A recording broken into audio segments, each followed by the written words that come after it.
SHS ewo asinfusu training school na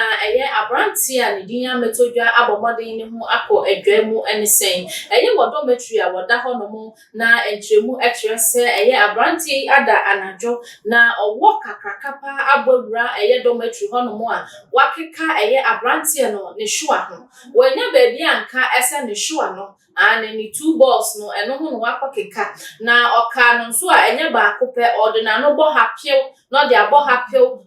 hapio waka no premiensa ewo hwei eho na entumu a efi ho no mo eba etrese sa dormitory no dormitory bi a eben enwura mu kakra na emfuye nko a na etwa ho no mo ahie enti no ade abonim se emoa bi sa ewo efuo no mo na se owo no betimi ewura dormitory na wakwakofro mpa akokasa abrantie no wanya ne na ho anka wanya ne nsa ho anka wanya ne sra ho na emomu ne hwa ho ne kwakudo nsuo no hu no nya de kokai de na emu wura mo pa enu ntimi ne wo kase abrantie omode no akopie mu ewo St Francis hospital ewo asimfusu asese opre de agena enkwa na abransam trofo ebokopie school no ho no mo a wo pe ensem no enhwehwemu no na ade a wode owo no ekyereye sene etwagu ewo screen eso na enso no ade a obi nim baabi a aboa no efri edeba na ne wote ya no se abrantie no ekikamu a miwo a wokohwe na kyese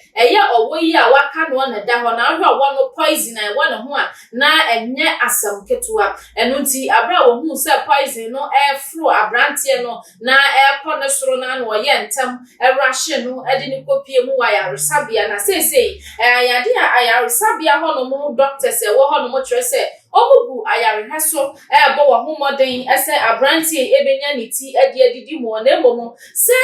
awo ne poison no ekọ ka hwa ne ho adameji hwa na adachi bie wontimi mfanya juma na se hwa ibetimi produce sperms papa ma abrantie nso enya ono so ne yafu mu ba na se ne madwa mu ba no eno de ekire ene obetimi akire na sisi ade wo ye the poison no afri mu se ne be ya wonto anananom ewon se do na no ena sukufo ni bi ekire se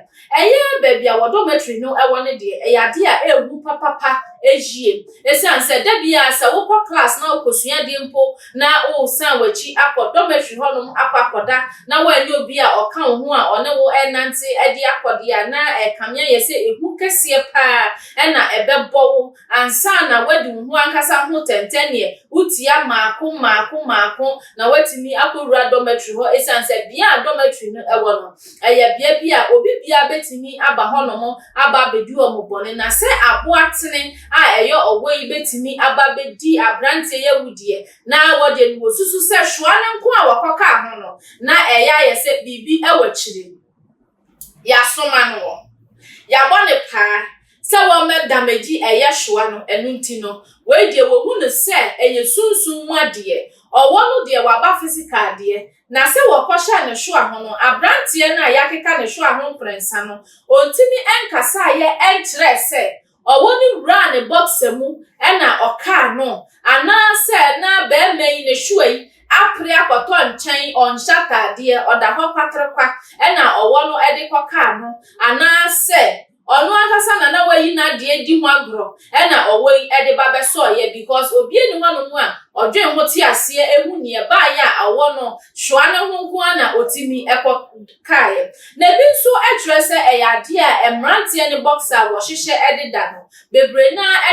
loose enu nti sabotne no na dwen se obewura mu a obetimi awura mu eyie na so se wantimi anso ne nan ya na se ne sere ho na wakoso hwa ne nko ade esukufo ni bi address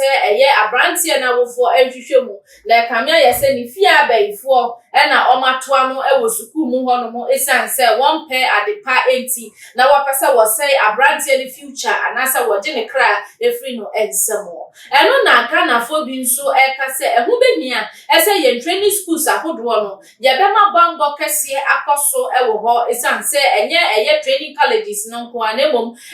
SS ni bi wo ho no mo krampa me secondary schools no ebi wo ho a obakono na bia wo dormitory ni wo no ade a ehu eyie nanso esanse Yenni debi wo hono mu a ye pedisie na debi ano ye behwe no mako spray se ne be ya wo betu mu abone afri eye ohono no na ede ehu ene ade a aba enti weyi aba betodwe e wose 10 years wo bomodin a eye bibi efa ho se ne eye car bulova bi ana se tractor bi no obefa na akodwiri sa kwaye ni nyina ede afri hono mo na omo ho ato mo a wonye emfa ema wona we na owo akwakopie we ni wonim se ebi kura na dan na wotim ni mpo e na adane awonko a se wogu ceiling ni so anasa wo hwehwe wo bed ni bi asiye nanso wo bebo modern ase wo behwehwe se awoni bi e wo dan no mu anase wo firi baabi e na eba ana omabom adwa ewo obi adwosuro mu ni nyina wo behwe na omayisa nema no afiri ho ye de ani bedi atwe abrantie no se obetimi ama ne ho ato no a doctors for betimi aye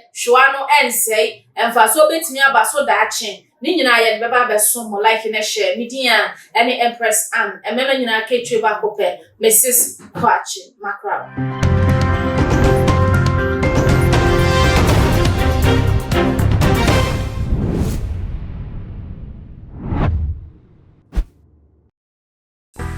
Theophilus Anani, so the best media school in Ghana there, and a too much multimedia college. If we say a band equipment above a church for our quadrant awardisium, any air conditioned room there, a band media law, advertising, camera handling, and a marketing there. And you're not a location or a coffee pipe junction. Fanamba ne gwasio na wankasa frɛ na obi anda da wa na memo bi nkasa me frama wankasa frɛ abatiji.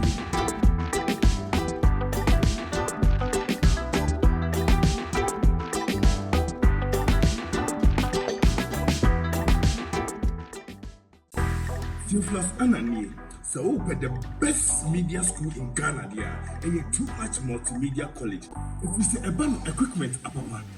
a church for our quadrant awardisium, any air conditioned room there, a band media law, advertising, camera handling, and a marketing there. And you're not a location or a coffee pipe junction. Fanamba ne gwasio na wankasa frɛ na obi anda da wa na memo bi nkasa me frama wankasa frɛ abatiji.